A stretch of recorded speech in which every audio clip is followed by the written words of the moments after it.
set and percussion teacher here with Groove with Passion Drum Lessons. And today I'm going to go ahead and do a video. It's basically on a 16th note fill that's not real difficult. It looks complicated, sounds complicated, but if you break it down, it's not really that hard to play. Apologize for not doing a video here lately. I've been wanting to do a couple new videos actually, and life's been crazy. But anyway, today I've cleared my calendar and I wanted to go ahead and share this video. Just to kind of tell you how I came up with this idea. It's actually planning out lessons for today. I always plan out the lessons I have for the day, my students' lessons. I always look at, see what we did, previous lesson, and then I plan out what we're going to work on for the day. And so I was planning out lessons, and then I started thinking about the fill, this fill, and so I put my binder down, and I came in here and I started playing this. Now, I've played ideas like this before. This is actually part of a warm-up that I sometimes do, and I will be filming a warm-up video or video to show what I use as a warm-up in the near future. So basically the way this pattern goes, okay, it's all single strokes, and your left hand's going to stay on the snare drum, your right hand's going to move around the toms, okay? These are 16th notes. Starting on beat 1, it's a 1 measure pattern, so it's going to be 4 beats. It's going to go just like this, okay? Going to start here. 1 E and A, 2 E and A, and you're going to move around the kit. 3 E and A, 4 E and A, 1. Okay? So if you break it down slow, it's not quite as complicated. 16th notes, talking about subdivisions, are 4 notes per quarter note. In 4/4 time, you have 4 beats to the measure. You're going to have quarter notes. When you play or you have quarter notes, okay, each quarter note gets 1 beat. So we split those or subdivide the quarter notes in half. We have what are called eighth notes, which are counted 1 and 2 and 3 and 4 and. When we divide, those are 2 notes per quarter note. When we divide the eighth notes, split those up, now we have 4 notes per quarter note. So it's like you've taken a fourth and you've cut it twice. You've sliced it twice, basically, right? Divided it twice. So now you're going to have 16th notes, which 16th notes are counted, kind of a mouthful, and this is for any instrument that you play. 1 E and A, 2 E and A, 3 E and A, 4 E and A. So I'm going to go through this fill one more time, okay, just to show you, okay? And it starts right hand on the high tom. Now, if you're left-handed, it'd be the opposite for you. I teach 2 left-handed students, so whatever hand is the hand you normally play is your stronger hand, okay? I have to be careful with that because I also have a couple of students who play open-handed. So depending on how your drum kit is set up, okay? I'm right-handed, this is a right-handed setup, okay? So it's going to be just like this. You're going to start on the high tom, 1, right, left, starting with your stronger hand, okay? 1 E and A, 2 E and A, 3 E and A, 4 E, and then you come back to the snare. And A, 1. Then you crash on beat 1, all right? Now, on the snare drum, I'm playing what are called ghost notes. What are ghost notes? Ghost notes are quiet notes. They're very quiet, very soft. Okay, you're not going to play them. Now, you can play it louder, but I actually like, and thought that came into my head when came up with this idea a little while ago, is this a good way for students to practice ghost notes? Why? Why ghost notes? Well, if you're going to play a 16th note snare groove, okay, and what I'm going to do, I'm going to tie this fill in to help with groove practice also. Okay, kind of tie the 2 ideas together. So if you're going to play something like this, 1 and 2, 3 and 4, 1 and 2 and 3 and 4. Okay. Well, this 1 and That's a ghost note. That's a quiet note. Okay? You're not raising your snare hand, whether it's left hand or right hand. You're not raising that hand, that stick. It's going to stay close to the head. It's going to be very quiet. It's going to be barely heard. Your backbeat on 2 and 4, nice and solid. But those ghost notes have to be quieter. So, with the fill, how do we tie that in with the fill, right? Well, if you go 1 E and a, 2 E and a, 3 E and a, 4 E and a, 1. So you can practice your ghost notes right there. Okay. Now, anytime we learn a new fill, we have to be able to incorporate it with a drum groove, because we don't play just fills with music, right? A lot of your music is more groove than fills for the most part. So, anytime you learn a new fill, then the next step is, okay, how can I play this with a groove? So let me give you an example. I'm just going to play 8th note groove. You can play this with 16th note groove, quarter note groove. But I'm just going to show a basic 8th note groove and then play the fill, start on the hi-hat, and then I'll go to the ride cymbal. Okay, something like this.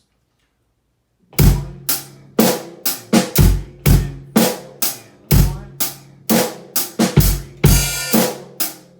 Here's the fill, right here.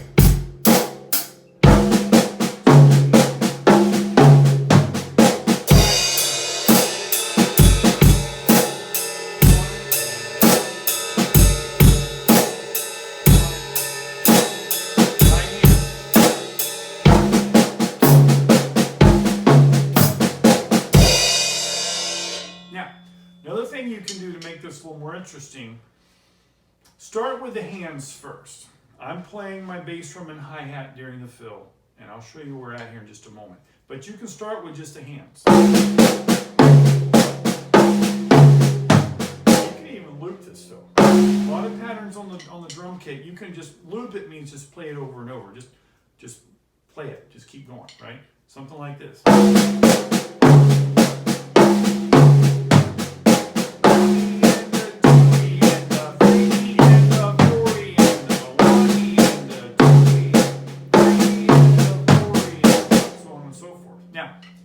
This can be a really good limb coordination building exercise, building our limb coordination, building our coordination independence between our hands and feet. You want to play drums, you got to be able to do that. So, you can start by adding the bass drum on 1 and 3. Notice I'm counting. Counting, got to count. If you want to be able to play this, got to count. Just like this. Start with the bass drum and high tom on beat 1. 1 E and a, 2 E and bass drum again. 3 E and a, 4 E and okay. You can add the hi-hat on beats 2 and 4 with your left foot. Hi-hat chick with your left foot, something like this. I'll leave the bass drum out for right now. Focus on the hi-hat.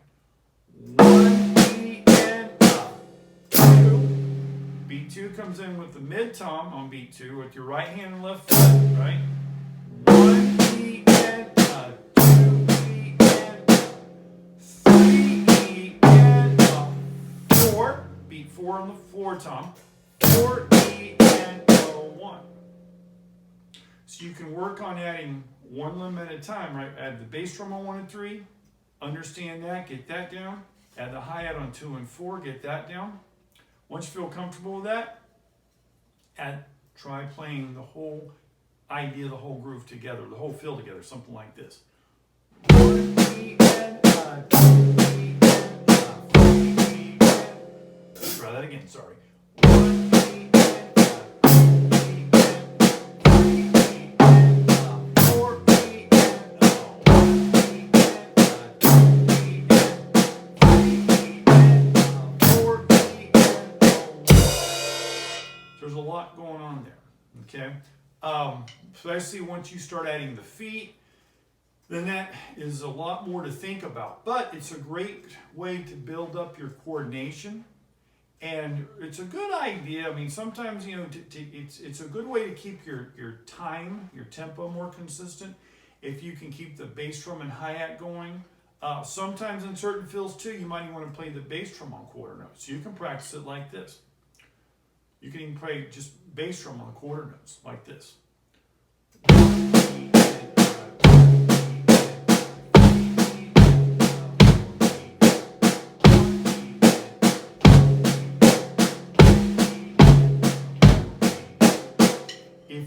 going to play the kick drum with the toms, that's going to give it more punch, more power, more of a presence, okay? So let me just play a couple of examples here again, a couple different tempos with grooves. I'll just go back and forth between the hi-hat and ride cymbal, and so you can get an idea of how this is going to work out, okay? Something like this.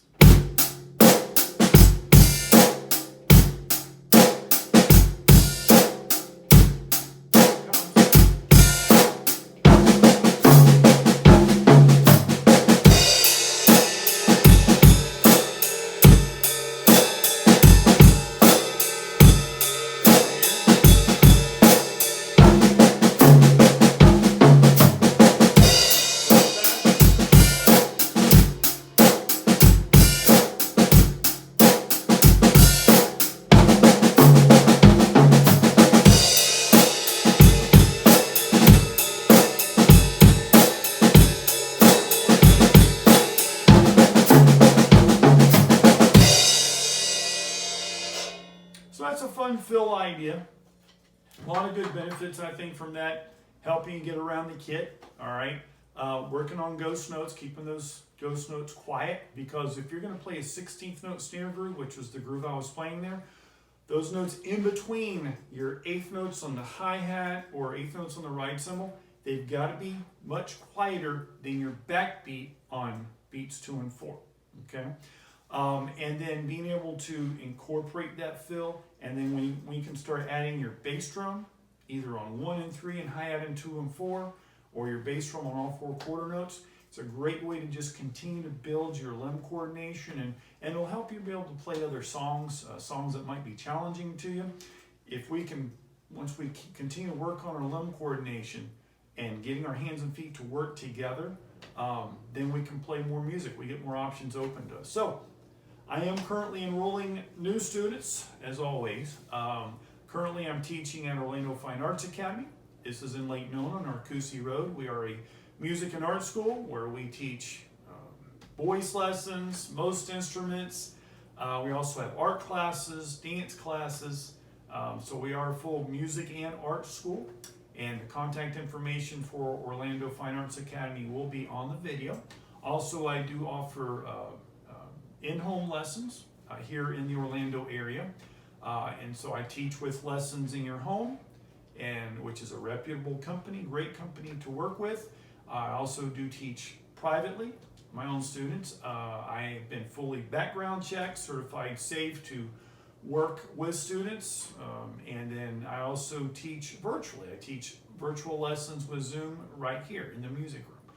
So if you're interested in drum lessons, if you want to learn percussion instrument, whatever type of music you want to play, whether you're a complete beginner, you've never played before, whether you've played and maybe you want to get back into playing the drums. Contact information will be on the video. Thank you for watching. Take care and hope you have a great day.